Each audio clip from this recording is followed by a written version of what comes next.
Well, good evening to my junior high and high school students at Lighthouse.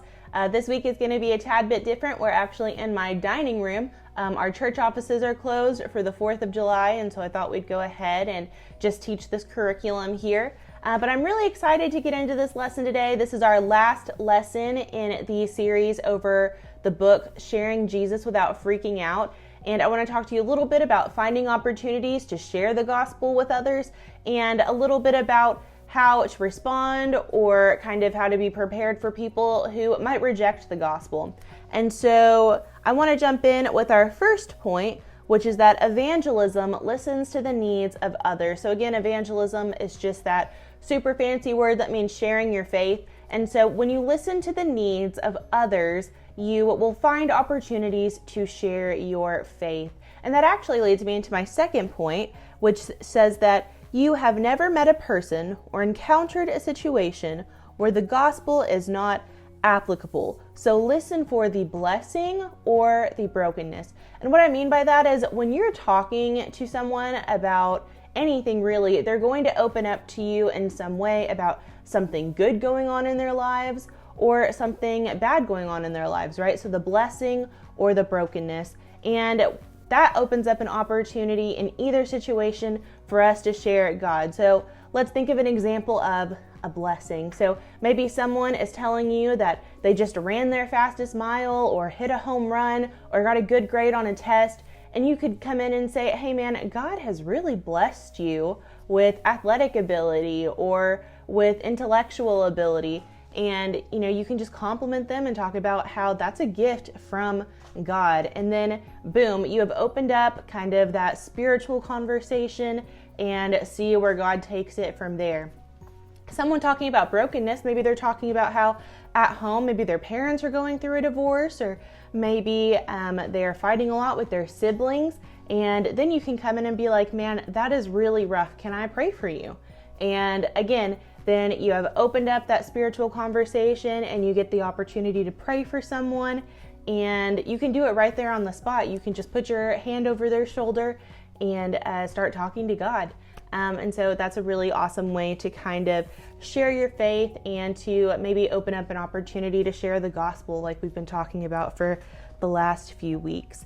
Now, there are some situations, very rarely, where people aren't really open to the gospel. And so I want to talk about some barriers to belief. And so your point 3 is that barriers to belief are hostility, suffering, refusal, and apathy. And so I want to talk to you about hostility real quick. So some people who are hostile to Christianity have been hurt by the church or other Christians, or maybe they've heard a lot of bad things from someone who has been hurt by the church or other Christians. And so really our job is just to be like Jesus, right? To not be what these people think that we are, right? Because they think that we don't like people who aren't like us. They think that we're mean.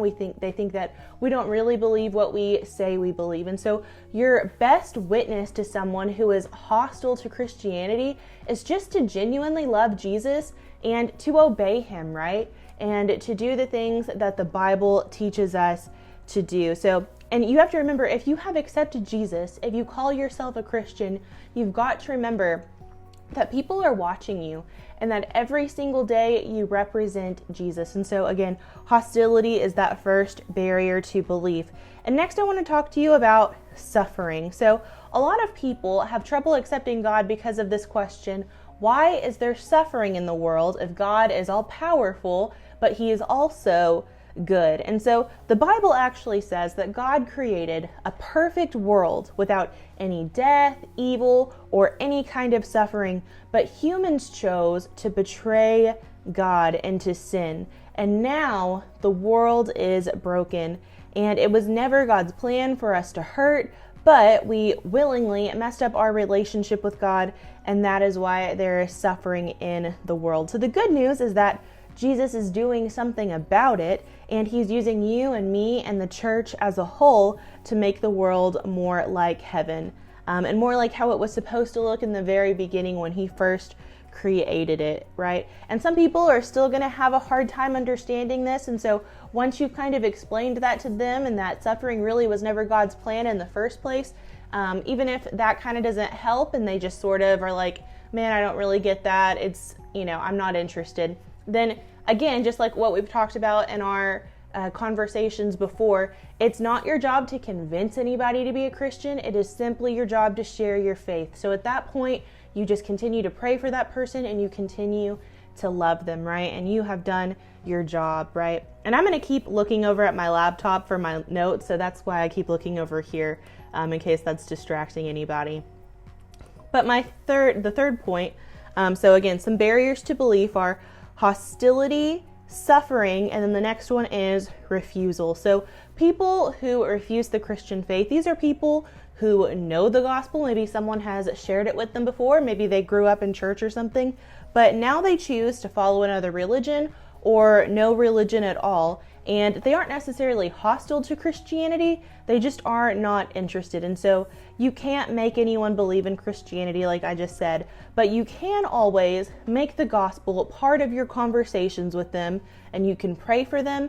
And again, this is one of the most important ones. You can live out the gospel in front of them, right? Because when we follow Jesus and we turn away from sin, people see that, and that communicates to them that we really believe what is true. So again, even if someone rejects the gospel, remain friends with them and respect their decision. And if you remain friends with someone, they'll be happy to listen to you as long as you're happy to listen to them, right? So the friendship shouldn't end just because they reject Christ. You should remain in their friendship, and maybe that connection with you somewhere down the road will help them accept Christ as you continue to show them how Jesus would love them.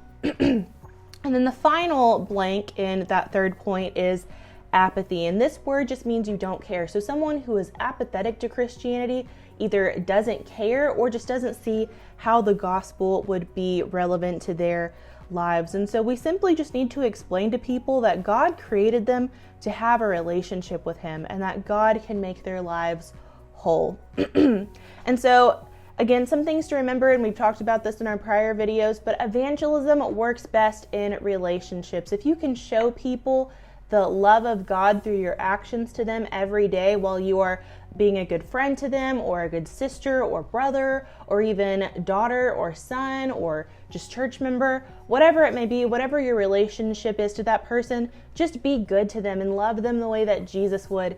And that's why evangelism works best in relationships. My fourth and final point is that the Bible never suggests that we have to have all of the answers. I think sometimes sharing our faith can be kind of scary because we're afraid that someone will bring up something like a question that we don't know the answer to. And the Bible talks about how we should try to be ready for that circumstance, and we should study the Bible as much as possible and talk to God and seek answers from Him. But the Bible also is clear that God is a big God, and we're not always going to know all the answers. If God told us everything that there was to know in the universe, we couldn't wrap our minds around it, and we wouldn't get it anyway. And you will not find a Christian in this entire world or all throughout history who did not have unanswered questions from God. And that's where faith really comes in. And so we don't have to have all of the answers. Again, our job is not to prove Christianity. Our job is just to tell people what we know and believe about God. So if someone asks you a question and you don't know the answer, I want to give you just a few decent responses that you could give to them, that you could feel good about. So someone asks you a question that you don't know, you could just say, that's a good question, and I don't know the answer. Or you could say, that's an interesting question. Let me do some more research on it. Let me go talk to my pastor about it. Me and Pastor Brian and any of the leaders at our church, or even maybe your parents if they're Christians, a lot of people would be more than happy to talk to you if you ever have any questions about those things. And so ask those questions and don't be afraid to. I also want to remind everyone what the Apostle Paul says in Romans chapter 1, verse 16. He says, I am not ashamed of the gospel, For it is the power of God for salvation to everyone who believes. So remember, it's the gospel, not your answers, not your ability to have all of the answers, but it's the gospel that is the power of God for salvation. That's how people come to know Jesus, right? It's simply the gospel. It's just sharing what you know about Jesus and how Jesus changed your life and sharing with people how they can be saved. It's as simple as that. And so you don't need to have all that pressure on your shoulders that you've got to know everything there is to know about the Bible or Christianity or church history or any of that stuff. So I want to go over my points with you just one more time so that everybody knows that they have that down on their paper. So evangelism listens to the needs of others. That's point 1. And then point 2 is you have never met a person or encountered a situation where the gospel is not applicable. Listen for the blessing or brokenness. Point 3, some barriers to belief are hostility, suffering, refusal, and apathy. And point 4, the Bible never suggests that we have all of the answers. And now at the bottom of your worksheet, there is a little space for you to just write a prayer. So I would just like for you to pray about some of the things that we've learned about. Pray for people who might be on your heart that you want to share the gospel with. Pray for opportunities this coming school year for you to share the gospel at school. Whatever's on your heart, I just encourage you to pray about it. And then after you have a couple minutes to do that, maybe you can share some of those prayers with your adult leaders and you can pray over those things as a group. All right, guys, well, that is the end of our Lighthouse series, and I am praying for you and know that I'm so excited to see you and to start up this school year, and I am excited to see everything that God is going to use you to do. Well, I'll see you later. Bye-bye.